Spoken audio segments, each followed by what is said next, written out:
So I'm sat under the shade of what looks like a field maple, which is nice.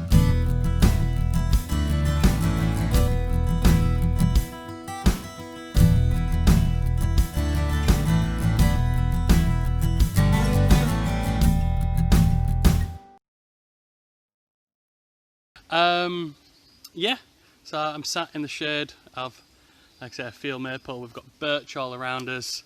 There's a couple of beech trees in the background. And I'm sat on the edge of a bluebell field that's all but dead. Look around, all the petals are wilted, everything's dying off. And now all the bugs and flies are coming out. So I've been sat here for about 15 minutes, nice and quietly, nice and chilled. Had a cup of coffee, just listening to what's going on. Sounds like there's an owl just off there giving his hooting away. I've got a stream that runs just in front of you, which has got a lovely babbling to it. And there's some high-pitched shrills. They're coming off over there, and every so often you'll hear a rustle just above me, or just to the left of me. I think we've got a couple of squirrels having a dance. Second I've started speaking, everything's gone really quiet. Obviously, they're not sure why the woodland suddenly started talking. It was interesting, there's a path that runs behind me, quite high up along here, and then it comes down this track. And it's about 100 metres that way. There's a bridge, and I could hear some people walking along the top, and as I did, you could hear the noise of the woodland getting quieter, and as they got to the other side of me, it's the noise of the woodland started going up there, and as it died off down there. And it's funny how our presence alters the acoustics of inside, or the cacophony, as you will. Yeah, I mean, I'm not Chris Packham out here, but I do enjoy it. It's such a nice, peaceful little spot to be in. I've really nothing to talk about today. I wandered past. I was thinking about showing you making like a dandelion tea or something, but most of the yellow flowering dandelion heads have gone now. It's too early in the year for blackberries. It's too late to make anything with nettles, really. So all the basic stuff is a bit out of tune now. So I just thought we'd sit and chill. Got some nice little fern heads growing up at the side of me. And that's it. That's all I've got. Yeah, so I'm back in Judy Woods. Yeah, different spot this time. In fact, not too far. I figure while we're getting used to, there's a couple of starlings have just started dancing around in the trees. But while I'm getting used to this talking to you live with no prompts, I'd stick pretty close to home and see how it goes. So yeah, this is my local patch. If you go back to any of my YouTube videos, I made the homemade stove, the IKEA wood burning stove. I did that just behind us, and the IKEA tripod, the Aussie tripod, sorry, I did that pretty much where I was sat yesterday. So it turns out I have my favourite spots in this woodland. I didn't realise that I was gravitated to any particular place. There's some people just walking up the other side of the river. I've got ants in my coffee now. That's nice, extra protein. You know, they say if you boil ants, like really boil, like a good 5 minutes, when you eat them, they taste like strawberry candy floss, but like, you know, the bit when it gets wet and turns really crystalline, that crunchy bit.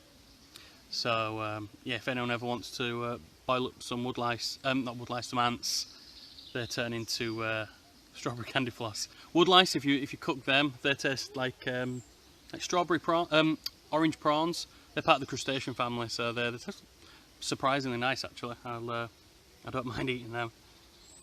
There must have been a time when the notion of boiling a potato seemed like a weird thing to do, or I don't know, frying an egg. I mean, there's got to be a point in life when these things hadn't been done. You know, even eating chocolate. I mean, someone had to invent that. I bet people were put off by that. But you know, people eat all sorts of stuff in different countries. So you know, horse is quite a delicacy in places. Frogs' legs, insects, goats, lovely. But yeah, go out, sit down long enough and quietly enough that the things around you come back. You know, when you walk through the woods, the birds shut up, the squirrels run away. Sit down long enough for them to come back and just listen. I mean, I go camping. I do solo camps, and I'll sit for hours, not necessarily doing nothing. I might be making something like a spatula or something, so a bit of carving, bit of rope work. But you do it silently, and you do it slowly, and everything starts to come alive around you, and you realise how detached from nature we've become. You know, we have clocks. We have our 8 o'clock, 9 o'clock we start jobs, 5 o'clock we finish them, regardless of daylight, sunlight.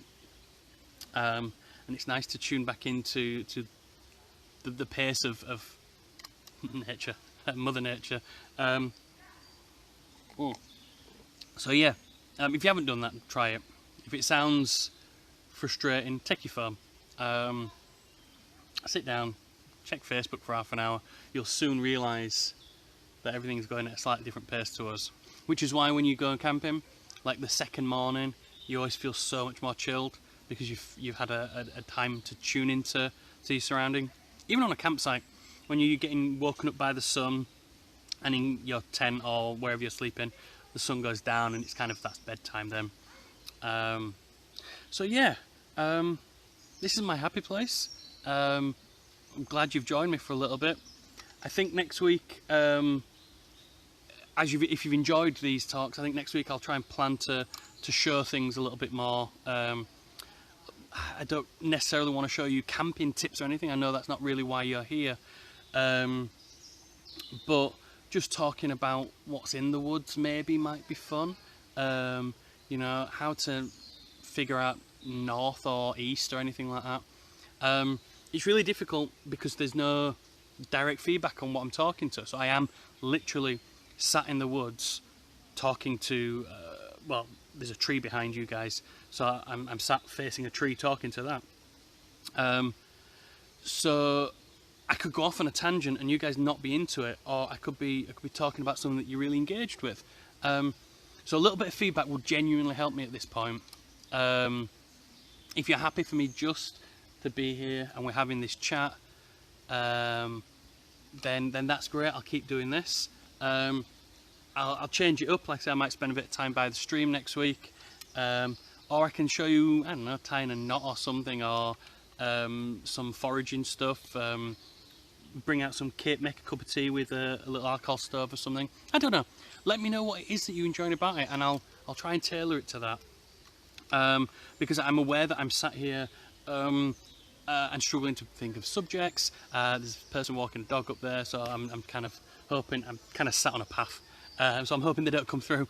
But yeah, I'm enjoying just sitting and talking. If you're enjoying sitting and listening, great, we'll carry on doing this. Like I said, there's a couple of things in the woods we can make cups of tea with. That's one of my favourite pastimes. Finding various plants, leaves, roots, needles to make brews with. I think I've taken up enough of your time now. I think 15 minutes sat here. So you know the score by now, guys. Look after yourselves, look after each other. Find a place in the world that's your own. Sit, chill, slow down and enjoy it.